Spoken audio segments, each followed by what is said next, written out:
નમસ્કાર મિત્રો, અમારા નવા વિડીયોમાં આપનું હાર્દિક સ્વાગત છે। આજે આપણે વાત કરીશું જિંદગીનો છેલ્લો શ્વાસ બનેલ એક સત્ય ઘટના વિશે। મોંઘાદાટ હોસ્પિટલના આ આઈસીયુમાં ત્રીજા બેડ પર હું આજે મારા જીવનના છેલ્લા શ્વાસ ગણી રહ્યો છું। પોતાનું આખું જીવન મારી આંખ સમક્ષ રિવાઇન્ડ થઈ રહ્યું છે। ન જાણે કેટલા સંઘર્ષો કર્યા છે મેં જીવનભર। અંતે આજે દરેક ઘટના આંખ સામે દ્રશ્ય થઈ રહી છે। એકદમ ગરીબ પરિવારમાં મારો જન્મ થયો હતો। બાપા મજૂરી કરતા, જ્યારે માં ગૃહિણી હતી। માની માનસિક હાલત કોઈકવાર બગડી જતી। માં, બાપા, બા, 4 બહેનો અને 3 ભાઈ, એમ મારી સાથે કુલ 11 જણાનો પરિવાર। માની તબિયત સારી નરસી થયા કરતી, પણ બા હતા તેથી ઘરની જવાબદારી એ સંભાળી લેતા હતા। 4 બહેન મોટા ત્યાર પછી એક ભાઈ હતો, પણ થોડોક મોટો થયા પછી એનું અકાળે મૃત્યુ થયું। ત્યારબાદ હું અને છેલ્લે 2 ભાઈ। આમ તો સંતાનોમાં 5મા નંબરે, પણ ઘરનો મોટો દીકરો હોવાથી પહેલેથી જ જાણે મારું બાળપણ છૂટી ગયું। જે હાથમાં ગિલ્લી દંડા હોવા જોઈએ એ હાથ પર પાવડો, કોદાળી જેવા ઓજારોએ કબજો જમાવી લીધો હતો। સવારે નિશાળે જવાનું ને પછી મજૂરી કરવાની। આખો દિવસ કામ કરતા ત્યારે સાંજે પેટનો ખાડો માંડ પૂરાતો। કેટલી વાર તો આગલા દિવસના ખોરાકના અભાવે ચોકડી ખોદતા ખોદતા ચક્કર આવી પડી જતો। છતાં ભવિષ્યના સુખની ઘેલછામાં બધું દુઃખ હરખે ને હરખે સહન કરે રાખ્યું। 4 બહેનોના લગ્ન મજૂરી કરીને જ કર્યા। હું ભણવામાં ખૂબ જ હોશિયાર। 12મા ધોરણમાં 65% સાથે પાસ થયો। એ જમાનામાં તો 60% લાવવા એટલે ખૂબ જ મહેનતની વાત। આગળ ભણવાની તીવ્ર ઈચ્છા પણ હતી। કહું કોને, ઘરમાં કોઈ 5 ધોરણથી આગળ ભણ્યું જ નહોતું અને મા બાપ અભણ। બાપાને પીવાની ટેવ હોવાથી સાંજે થાકીને આવીને દારૂ પીને સૂઈ જતા। એક દિવસ હિંમત કરી મેં બધા સમક્ષ બાપાને આગળ ભણવા માટે શહેરમાં જવાની ઈચ્છા દર્શાવી। બાપા તો ગુસ્સે થઈ ગયા। જે ભણવું હોય તે અહીં જ ભણ, એના માટે શહેર જવાની કોઈ જરૂર નથી, આમ સંભળાવી દીધું। માને મારી વાત સમજાઈ ગઈ, પણ તે પોતાના પતિને જાણતી હતી કે તે પોતાનું કહ્યું જ કરશે। આથી માએ પોતાના ઘરેણાં આપીને કહ્યું કે જા, ભાગી જા અહીંથી। આ ઘરેણાં વેચીને એના પૈસામાંથી તું ભણી લેજે। તારો બાપ જાણશે તો તને નહીં જવા દે। હું ઘરેણાં વેચી શહેરમાં ગયો। ત્યાં જમવાનું પૈસામાંથી થઈ જતું, પણ રહેવા માટે પણ જો ખર્ચો કરું તો આગળ શું કરું, એમ વિચારી મેં ગામના જ એક કાકાને ત્યાં રહેવાની વ્યવસ્થા કરી દીધી। રહેવાનું ભાડું તો નહોતું, પણ ભાડાના બદલે મારે ઘરનું બધું કામ કરવાનું, તેમના નાના બાળકોને સાચવવાનું કામ કરવાનું હતું। હું સવારમાં વહેલો ઉઠી ઘરનું કામ કરતો, નાના બાળકને સાચવતો, ત્યારબાદ કોલેજ જતો। દિવસે તો મને વાંચવાનો સમય મળતો નહીં। આથી રાત્રે સ્ટ્રીટ લાઇટની નીચે હું વાંચતો અને અડધી રાત્રે આવી સૂઈ જતો હતો। કોલેજના બીજા વર્ષમાં નળ ફિટિંગનું કામ શોધી હોસ્ટેલમાં શિફ્ટ થઈ ગયો।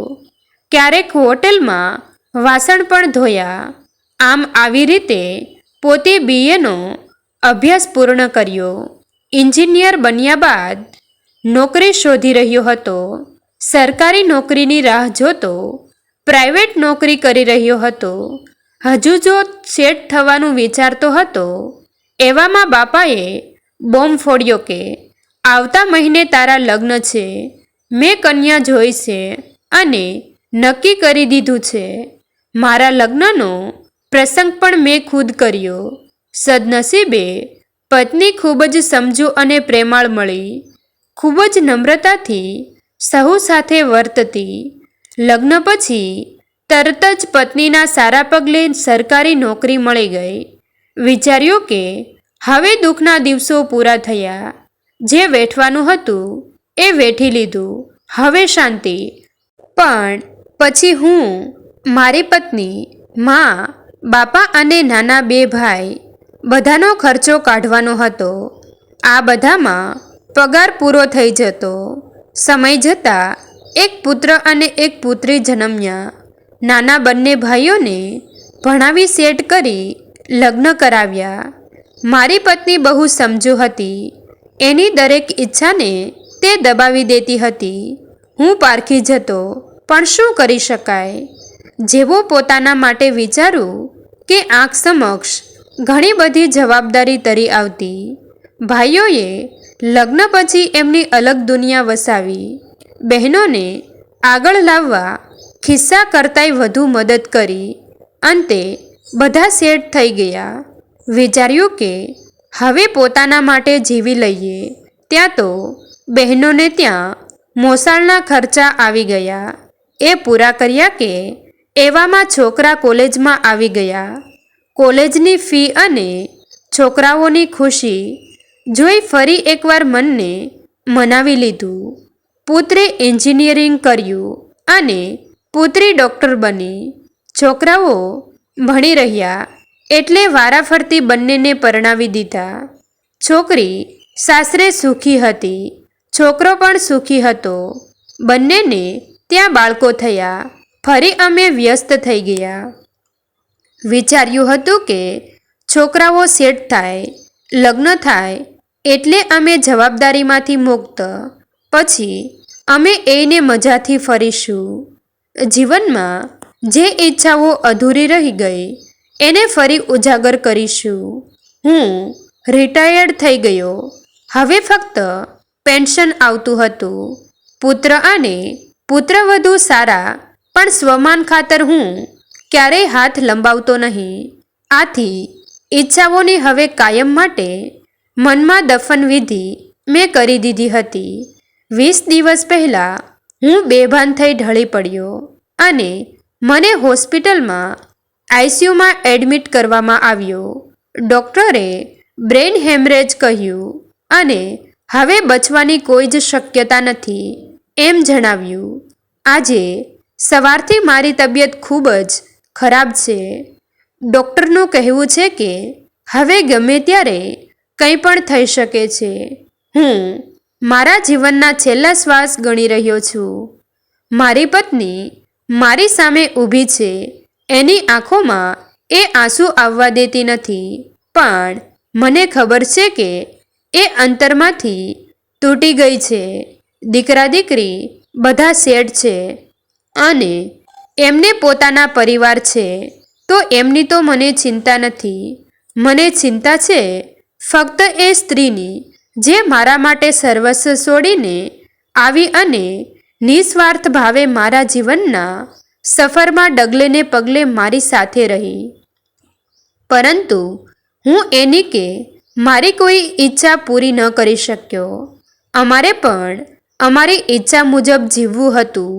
એના માટે સોનાનો સેટ ખરીદવો હતો ને સરપ્રાઇઝ ગિફ્ટમાં અમારી 25મી લગ્નતિથિએ આપવો હતો.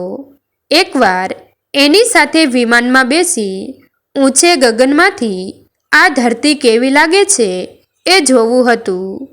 કાશ્મીરના પ્રવાસે જવું હતું ને કાશ્મીરી કપડામાં કપલ ફોટા પડાવવાતા. હાઉસબોટમાં રહેવું તું ને હમકો તુમસે પ્યાર આયા ગીત ગાવું તું. મહાબળેશ્વર જઈ પંચગીની પર ઘોડે સવારી કરવી હતી. પહાડોમાં મોટેથી આઈ લવ યુ બોલી એને પડઘા સંભળાવવા હતા. અને એવું તો કંઈ કેટલુંય, પણ સમય હાથમાંથી સરી ગયો છે અને હવે આ છેલ્લી વાર એ આવી શણગારથી સજીને દેખાઈ રહી છે.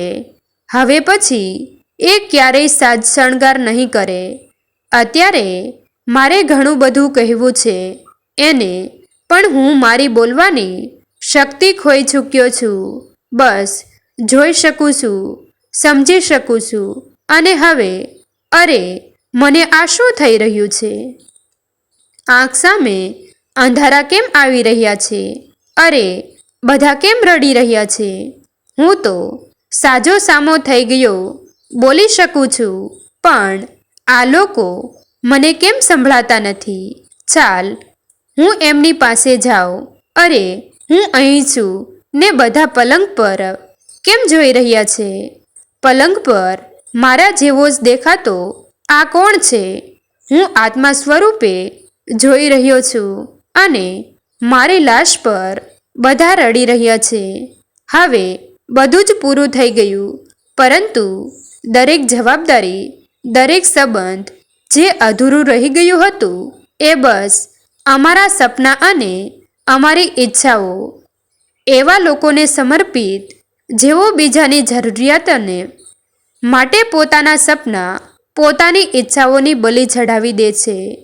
મિત્રો, તમને જો આ વિડીયો પસંદ આવ્યો હોય તો વિડીયોને લાઈક અને તમારા અન્ય સગા સંબંધી મિત્રો સાથે વિડીયોને શેર કરવાનું ભૂલતા નહીં. અને આવા જ નવા જીવન ઉપયોગી, જીવનમાં કંઈક નવું કરવાની પ્રેરણા મળે તેવા વિડીયો જોવા માટે અમારી ચેનલ સાથે બન્યા રહો. થેન્ક યુ મિત્રો. મળીએ છીએ એક નવા વિડીયો સાથે. આભાર.